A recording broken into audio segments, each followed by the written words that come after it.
Olá, boa tarde. Sejam bem-vindos a mais um Camões TV Notícias. Estamos de volta para lhe dar toda a informação acerca do que se está a passar no país e no mundo. O primeiro-ministro Justin Trudeau disse hoje que o Wage Subsidy vai ser estendido até dezembro e prometeu revelar mais detalhes durante esta semana. O subsídio vai ajudar as empresas elegíveis afetadas pela pandemia da Covid-19 e cobre até 75% do salário de um funcionário. Trudeau disse também no seu briefing diário que tinha falado com o presidente dos Estados Unidos da América sobre o novo NAFTA, a reabertura das fronteiras e os cidadãos canadianos detidos na China. Sobre a polémica que está instalada à volta do novo programa de ajuda para estudantes, Trudeau admitiu que errou e pediu desculpas pelo engano que está a atrasar a ajuda financeira aos estudantes. Trudeau disse ainda que tinha conhecimento que a mãe e o irmão estavam envolvidos com a We Charity e com outras associações, mas não tinha conhecimento do valor que ambos tinham recebido pelos seus serviços. A propósito, os conservadores federais querem que o primeiro-ministro Justin Trudeau testemunhe perante um comitê parlamentar sobre a controversa decisão do seu governo de contratar a We Charity para administrar o programa de voluntariado no valor de 900 milhões de dólares. O crítico de finanças conservador, Pierre Poilievre, disse que Trudeau precisa de explicar como surgiu a ideia de convidar a We Charity para administrar o programa e reconheceu que é raro um primeiro-ministro aparecer em comissões parlamentares. Trudeau anunciou o Grand Student Service Grant a 25 de junho e disse na altura que dezenas de milhares de estudantes que tivessem dificuldade em encontrar um trabalho de verão devido à Covid-19 podiam voluntariar-se até 500 horas para ganhar no máximo 5 mil dólares ao abrigo deste programa.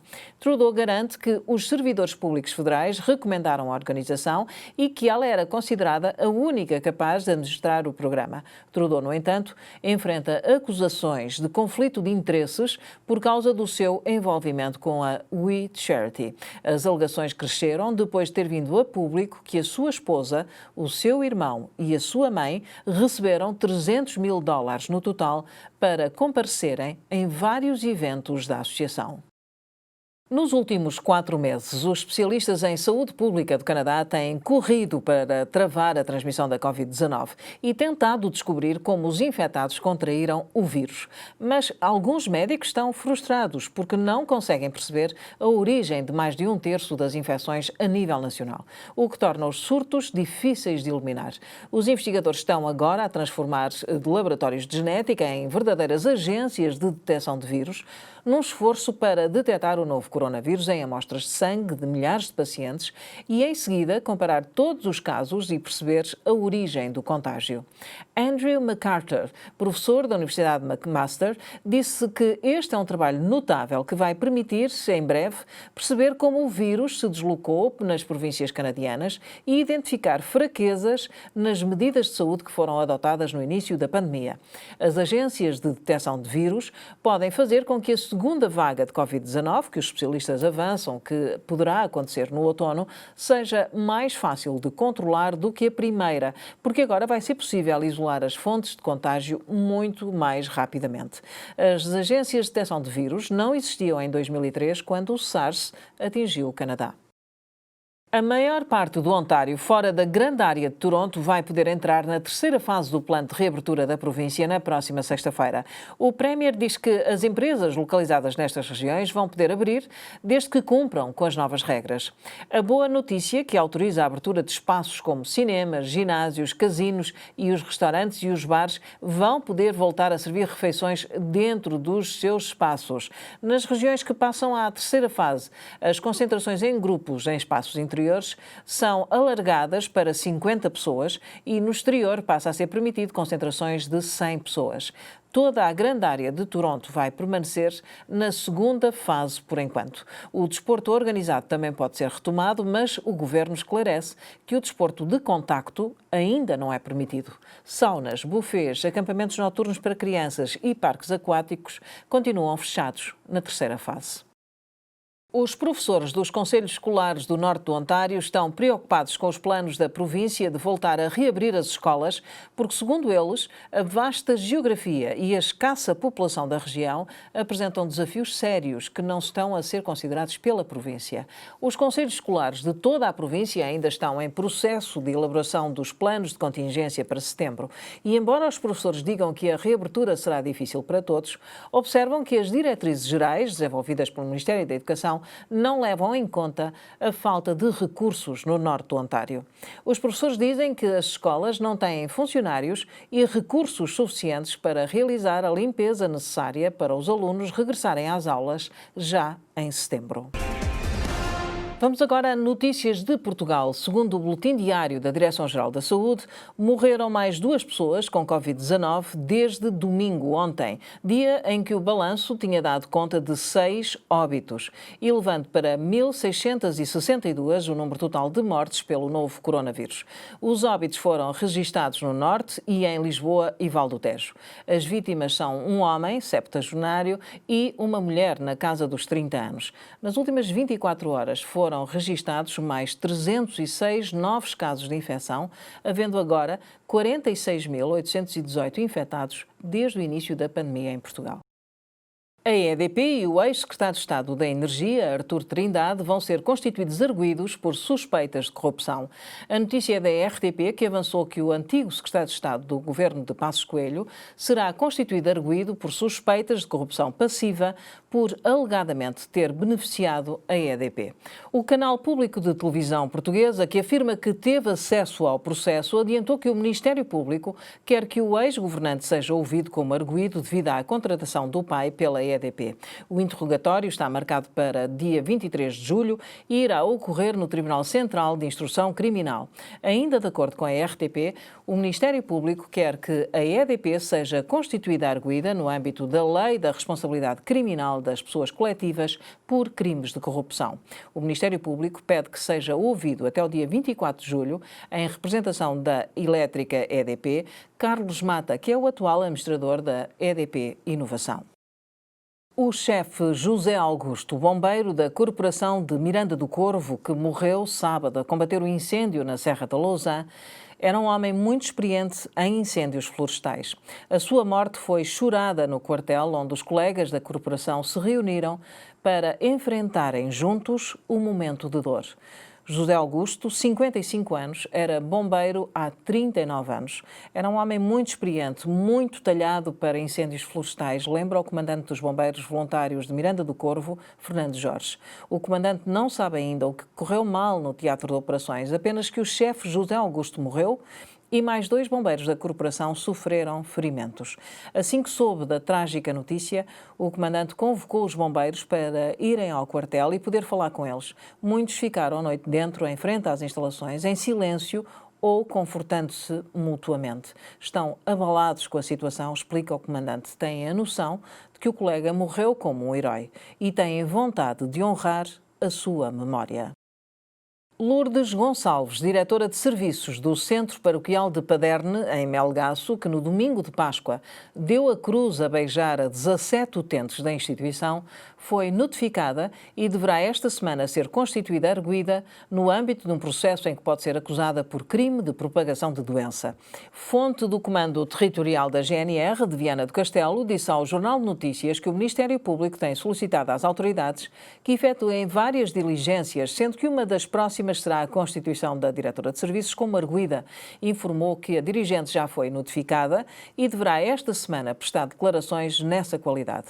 Lourdes Gonçalves será assim a primeira arguida no caso dos beijos na cruz durante a celebração da Páscoa deste ano, que ocorreram nos concelhos de Barcelos, Famalicão, Melgaço e Vila Verde. Todos os promotores já foram identificados pela GNR e os factos comunicados aos tribunais, mas os restantes processos ainda se encontram em fase de inquérito.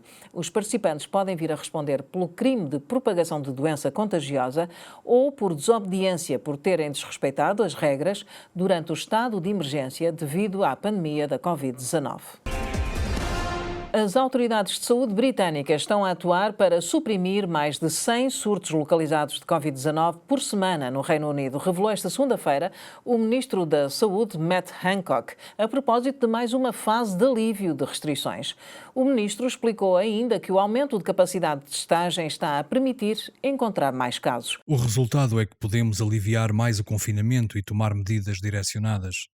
Todas as semanas são aplicadas mais de 100 ações locais por todo o país, algumas são noticiadas, mas outras são resolvidas de forma rápida e silenciosa. No domingo, a Direção-Geral da Saúde de Inglaterra indicou que cerca de 200 trabalhadores de uma propriedade agrícola foram colocados em isolamento após terem sido identificados 73 infectados. Nas últimas semanas também foram conhecidas situações semelhantes em fábricas de processamento alimentar e unidades hospitalares.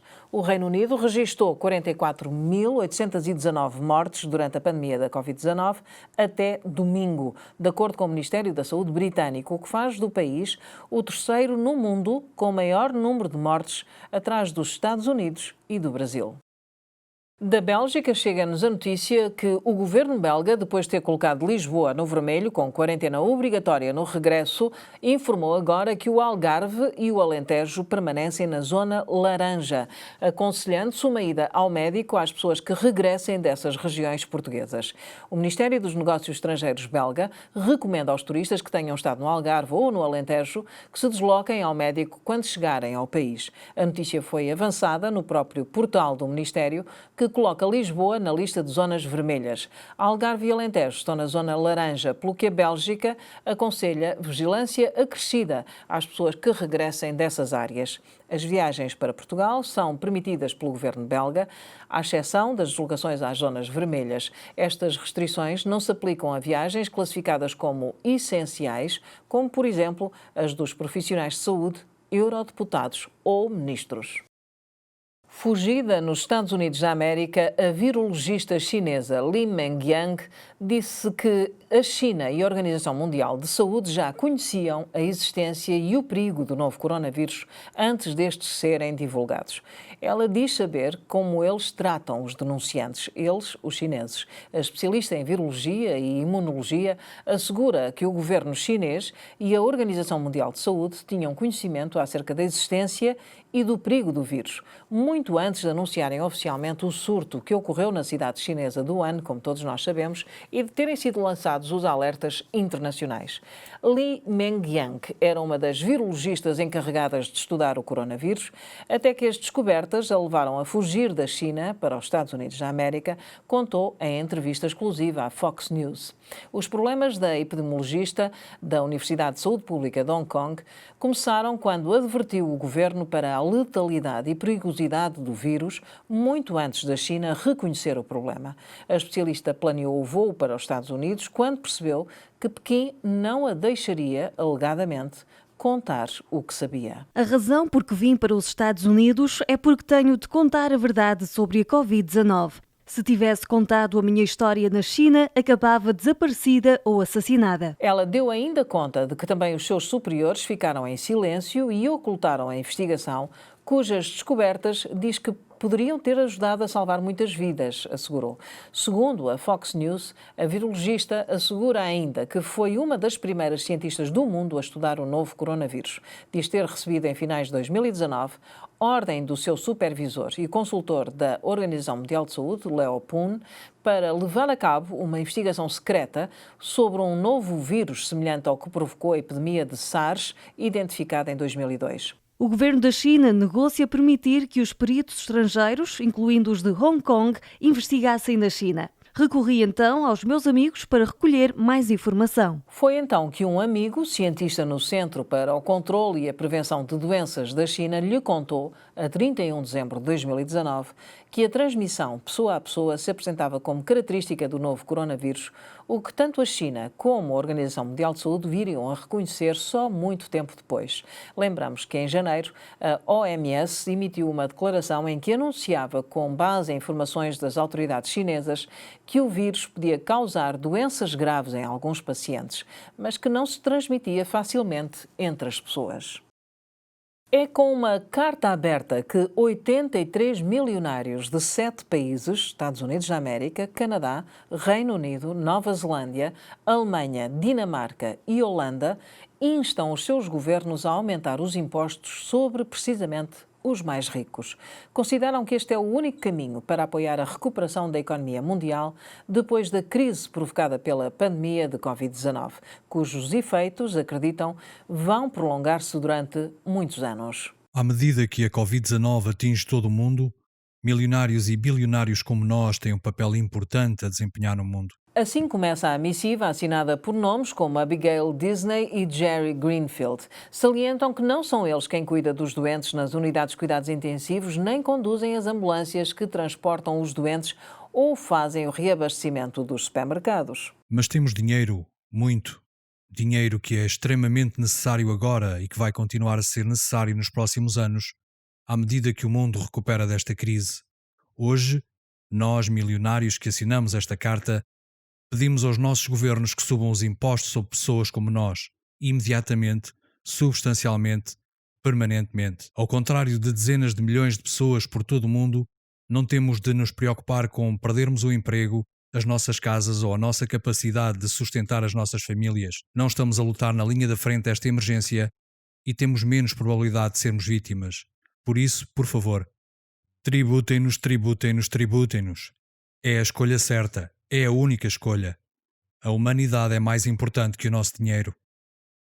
Elma Aveiro, irmã de Cristiano Ronaldo, divulgou um vídeo do sobrinho, Cristianinho, a andar sozinho numa moto de água. Além de ter apenas 10 anos, é necessária a habilitação legal para o fazer. A Polícia Marítima diz que vai apurar o que aconteceu. O vídeo foi divulgado nas redes sociais de Elma Aveiro no sábado e depressa se tornou viral, com milhares de visualizações. Segundo o Semanário Expresso, o filho mais velho do craque português, de 10 anos, conduzia uma moto de água sem a companhia de um adulto e até fez um peão na água, no Paúl do Mar, na Madeira. Um momento de lazer em família. No entanto, para conduzir uma moto de água é preciso habilitação legal, tal como para conduzir um automóvel. A Polícia Marítima já tem conhecimento do sucedido e, segundo o comandante e capitão do Porto, Guerreiro Cardoso, em declarações ao Semanário Expresso, o caso será alvo de um processo para se saber exatamente o que se passou e apurar se há ou não lugar ao pagamento de uma coima. O Expresso acrescenta que o vídeo chegou a ser partilhado pelo pai, Cristiano Ronaldo, e pela avó, Dolores Aveiro, mas já não se encontra online. Vai fazer um peão! Filho! Eu já percebi. Dá-lhe! Não, calma, vai, dá-lhe! Cubina, espera! Essa, eu estou a para você. Dá, Cristiano, isso! Dá gás! Cristiano, anda aqui!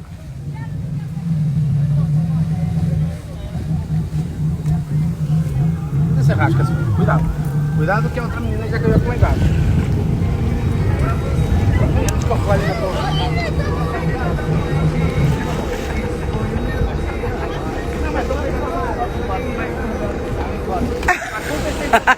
Tô! Anda para aqui ver um copo que a gente anda.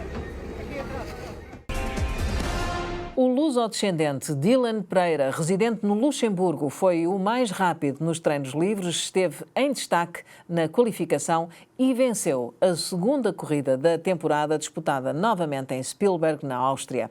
Este segundo fim de semana, no circuito Red Bull Ring, ficou marcado pelo mau tempo durante todo o dia de sábado, que obrigou ao adiamento da sessão de qualificação para amanhã de domingo, poucas horas antes da corrida. Dylan Pereira esteve confiante desde o início.